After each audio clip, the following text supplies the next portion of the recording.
Le silence qui enveloppe l'univers n'est pas simplement l'absence de son physique, mais un abîme existentiel qui défie toutes nos présomptions sur la place de l'humanité dans le flux du temps et de l'espace. Lorsque nous levons les yeux vers le ciel étoilé, la question de la solitude n'est pas seulement une interrogation scientifique, mais une obsession philosophique profonde qui interroge notre essence même. La quête d'une intelligence extraterrestre, connue sous le nom de Search for Extraterrestrial Intelligence, ou SETI, a débuté dans les années 1960 comme une entreprise d'écoute humble et respectueuse. Guidée par des esprits pionniers tels que Frank Drake, Philip Morrison et Carl Sagan, ces visionnaires ont posé les bases d'une ère nouvelle, où l'humanité ne se considère plus comme le centre de l'univers, mais comme un habitant modeste tentant de capter les signaux de voisins éloignés. La philosophie initiale était claire et prudente, il fallait écouter, développer des technologies pour décrypter les signaux potentiels, tout en assainissant notre propre planète Terre sur les plans environnemental et social. Afin d'être digne de rejoindre une communauté galactique si elle existait, les exceptions précoces, comme le message d'Arecibo en 1974 ou les messages soviétiques envoyés vers Vénus en 1962, étaient avant tout symboliques, conçus pour stimuler le débat au sein de l'humanité plutôt que pour être sérieusement détectés par des entités extraterrestres. Car la probabilité d'interception était infime. Cependant, cette prudence originelle s'est progressivement érodée sous l'effet du temps et de l'impatience croissante. Au cours des décennies 1980 et 1990, la communauté scientifique a élaboré des protocoles de conduite, notamment le premier et le second protocole SETI, pour guider le comportement humain en cas de détection d'un signal ou de décision d'envoi de message. Le premier protocole, adopté par l'Académie internationale d'astronautique en 1989, établit une règle d'or: toute réponse à un signal détecté doit faire l'objet d'une consultation internationale préalable. Cela reconnaît que le contact avec une autre civilisation est une affaire qui concerne l'ensemble de l'humanité, et non le privilège d'une nation ou d'un individu. Le second protocole étend ce principe aux envois actifs de messages. Bien que non contraignants sur le plan juridique, ces protocoles ont façonné une éthique professionnelle pendant de longues années. Néanmoins, l'émergence du Messaging Extraterrestrial Intelligence, ou METI, également appelé SETI actif, a marqué un tournant controversé. Les initiatives de l'astronome russe Alexander Zaitsev, qui a émis des messages depuis l'observatoire d'Evpatoria, ont brisé ce consensus fragile. L'opposition virulente de figures éminentes comme David Brin, John Billingham, Michael Michaud, James Benford et David Messerschmitt a conduit à leur démission des comités SETI au début du XXIe siècle. Ils ont quitté leur poste pour protester contre la révision et l'affaiblissement du second protocole, qui a supprimé les exigences de consultation préalable pour les activités METI. Ce passage de l'écoute passive à des cris lancés dans le cosmos est perçu comme le fruit d'une frustration accumulée après des décennies de recherches infructueuses. Une tentative désespérée de percer l'obscurité dans l'espoir ténu d'une réponse, malgré des risques potentiels insuffisamment évalués. C'est précisément de ce silence prolongé que surgit le paradoxe de Fermi, également désigné comme le grand silence. Tel un spectre entend toutes les théories astrophysiques. Ce paradoxe, associé à l'équation de Drake, devient une métaphore essentielle pour notre existence. Le cœur du problème réside dans la contradiction entre la vastitude colossale de la galaxie, l'âge vénérable de l'univers et l'absence totale de preuves d'une civilisation extraterrestre. Contrairement aux attentes optimistes des années 1960, nous n'observons ni vaisseaux spatiaux, ni mégastructures techniques, ni signaux radio. Plus d'une centaine d'explications, souvent appelées les Fermi, ont été proposées pour élucider ce silence, allant des hypothèses plausibles aux idées les plus spéculatives. Toutes tournent autour de l'ajustement des variables dans une version étendue de l'équation de Drake, ou des facteurs comme le rythme de colonisation, la longévité des sites colonisés et la visibilité des civilisations sont intégrés pour clarifier le tableau d'ensemble. L'absence de résultats des recherches radio a semé le doute sur les présupposés optimistes antérieurs, donnant naissance au concept de « grand filtre ». Ce concept suggère l'existence d'une barrière évolutive ou sociétale extrêmement difficile à franchir, réduisant drastiquement le nombre de civilisations observables. Les découvertes des années 2000 sur l'abondance des exoplanètes indiquent que la vie pourrait être courante. Mais l'intelligence ou les civilisations technologiques avancées semblent être des phénomènes d'une rareté extrême. Plus récemment, en 2025, des hypothèses novatrices comme l'hypothèse de l'horizon cognitif ont émergé, proposant que les civilisations avancées pourraient atteindre un seuil où leur compréhension de l'univers les rend invisibles ou indifférentes à des communications primitives comme les nôtres, renforçant ainsi le mystère du silence. De même, la théorie de la « banalité radicale », avancée par un astrophysicien de la NASA en octobre 2025 suggère que les extraterrestres pourraient avoir cessé de nous contacter en raison d'une perception prosaïque de notre monde, ajoutant une couche de profondeur philosophique à ce débat. En explorant les groupes d'explications pour le paradoxe de Fermi, on observe une division nette dans la pensée scientifique. Le groupe des unicistes, représenté par des figures comme Michael Hart, Eric Jones, Ben Finney, Peter Ward et Donald Brownlee, argue que nous sommes véritablement seuls ou d'une rareté extrême. Il se concentre sur la minimisation des variables à gauche de l'équation de Drake. Celle relative à la formation des planètes, à l'émergence de la vie et au développement de l'intelligence. L'hypothèse de la « Terre rare » postule que la convergence des conditions géologiques, climatiques et astrophysiques nécessaires à la vie complexe est un événement d'une improbabilité stupéfiante. De surcroît, des études récentes sur l'intelligence animale indiquent l'existence possible d'un « plafond darwinien », une limite biologique que la plupart des espèces ne franchissent jamais pour atteindre un niveau d'intelligence comparable à celui des humains. Pour ce groupe, le grand filtre est derrière nous. L'humanité a miraculeusement surmonté les épreuves les plus ardues pour subsister dans une galaxie vide, ouvrant un avenir sans menace de civilisation rivale. À l'opposé, le groupe des optimistes SETI, incarné par Carl Sagan, privilégie la minimisation des variables à droite de l'équation. Concernant la longévité des civilisations et leur taux d'expansion, ils estiment que les civilisations avancées s'autodétruisent par des armes nucléaires ou des catastrophes environnementales avant de se propager dans la galaxie, ou qu'elles évoluent vers une orientation pacifique et introspective, sans besoin de colonisation. Sagan croyait que l'agressivité est une caractéristique des civilisations juvéniles, éliminées au cours de l'évolution vers des stades supérieurs. Pourtant, cette vue est contredite par des réalités biologiques et sociologiques. L'expansion n'implique pas nécessairement l'agressivité. À l'image des lapins qui se multiplient par instinct de survie plutôt que par bellicosité. D'autres explications techniques ou sociologiques foisonnent. Les civilisations pourraient avoir migré vers des réalités virtuelles. Délaissant le monde physique, elles pourraient employer des modes de communication si efficaces qu'aucun signal ne fuit, ou elles pourraient se cacher dans des nuages cométaires comme celui d'Oort pour éviter la détection. La faisabilité des voyages interstellaires, bien que contestée par certains, est soutenue par la physique moderne à travers des concepts comme les moteurs à antimatière ou les voiles laser. L'existence de sondes auto-reproductrices, ou machines de von Neumann, représente une possibilité terrifiante. Une seule civilisation lançant une telle sonde pourrait couvrir la galaxie en quelques millions d'années. L'absence de ces sondes, et l'échec du projet « Invitation aux extraterrestres » d'Allen Toff pour les inciter à se révéler, accentue le mystère du silence. En 2025 à 2026, les observations du télescope spatial James Webb ont révélé des atmosphères exotiques sur des exoplanètes comme K2 à 18b, avec des indices tentant de molécules potentiellement biosignatures, comme le diméthylsulfure, ravivant le débat sur la rareté de la vie intelligente tout en soulignant que des mondes habitables pourraient abonder sans pour autant héberger des civilisations communicatives. Les stratégies de recherche actuelles du SETI font face à d'immenses défis méthodologiques. La focalisation sur des portions étroites du ciel via des télescopes comme le réseau Allen pourrait détecter des signaux à large bande, mais risque de manquer des signaux étroits ou intermittents, comme le cas du signal WAU qui demeure une énigme insoluble. Des propositions émergentes visent à élargir la couverture continue par des réseaux phasés ou des initiatives amateurs comme le projet Argus pour des alertes rapides. Néanmoins, toutes ces approches reposent sur des hypothèses non vérifiées, que les civilisations extraterrestres sont bienveillantes, durables et utilisent des méthodes de communication économique, telles que des signaux séquentiels ou des sondes orbitales plutôt que des phares omnidirectionnels énergivores. Le scepticisme sur les voyages interstellaires, exprimé par des figures comme Oliver, a été réfuté par des propositions physiques réalistes. Mais l'absence de résultats des recherches passives reste une réalité cruelle. Cela n'implique pas nécessairement que personne n'existe ailleurs, mais peut-être que nos méthodes sont erronées, ou que nous cherchons ce qui n'existe pas sous la forme imaginée.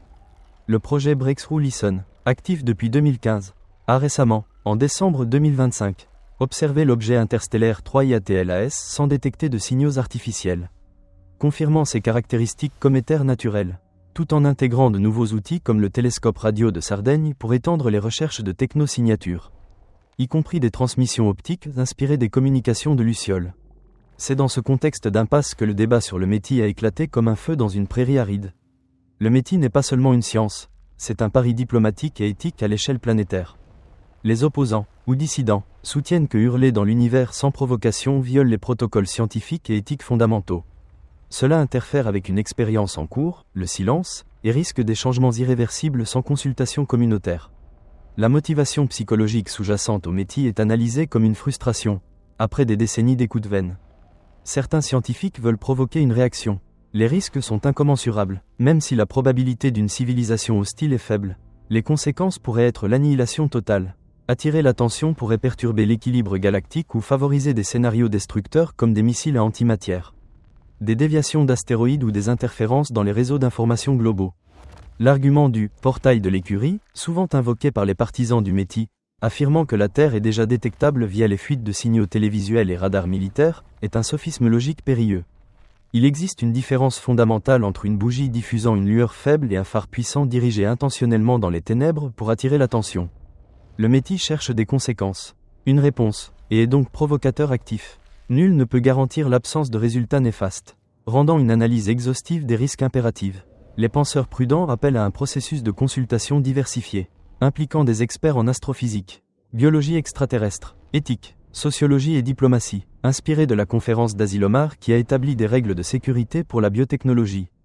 Un moratoire temporaire sur le METI est proposé jusqu'à ce que l'humanité atteigne une maturité intellectuelle et instrumentale accrue.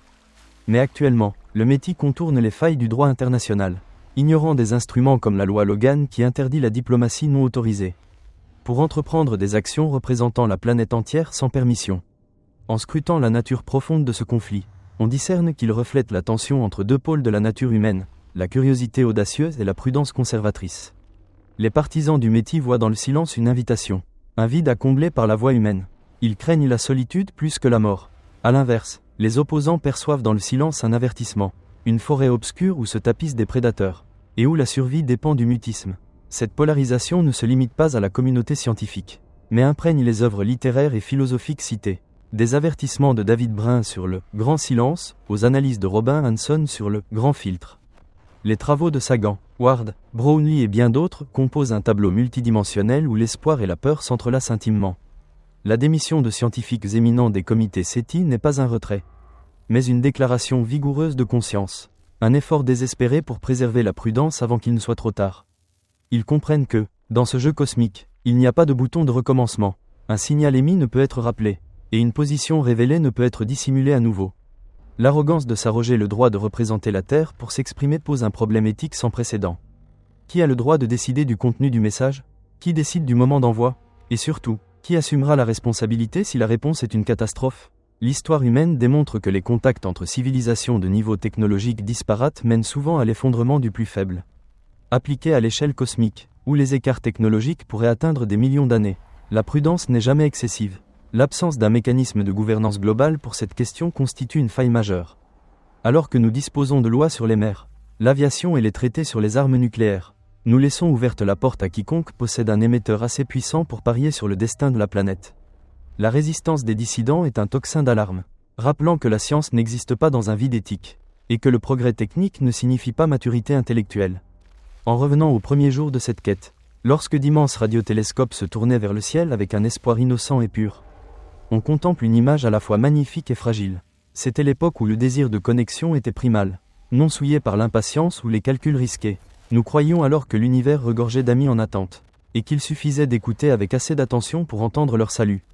Aujourd'hui, nous saisissons que le silence n'est pas un vide, mais un message chargé de gravité. Nous réalisons que l'existence dans cet univers est un privilège précaire, et que la solitude pourrait être notre bouclier contre des périls innommables. La maturité de l'humanité ne réside pas dans la capacité à crier plus fort dans les ténèbres, mais dans la patience d'écouter et de réfléchir à notre place avant d'agir. Nous devons une gratitude profonde aux esprits clairvoyants et responsables comme David Brin, Michael Michaud, John Billingham et leurs collègues, qui ont courageusement défendu la prudence. Ils sont les gardiens vigilants, plaçant la sécurité de l'humanité au-dessus de la curiosité éphémère, et maintenant fermement la torche de la raison scientifique face à la tempête de l'impulsivité. Leurs œuvres ne se limitent pas à des articles ou des livres, mais constituent un legs éthique qui nous rappelle la responsabilité des détenteurs du savoir. Notre aspiration sincère pour l'avenir est que l'humanité trouve l'unité dans sa conduite vis-à-vis de l'univers. Espérons que nous édifierons des mécanismes de consultation globale authentiques, où toute décision relative au contact avec une civilisation extraterrestre sera pesée avec soin par l'intelligence collective de l'espèce humaine, plutôt que par l'arbitraire de quelques individus. Puissions-nous être assez patients pour continuer d'écouter, assez humbles pour accepter le silence, et assez sages pour nous préparer au jour où ce silence sera rompu.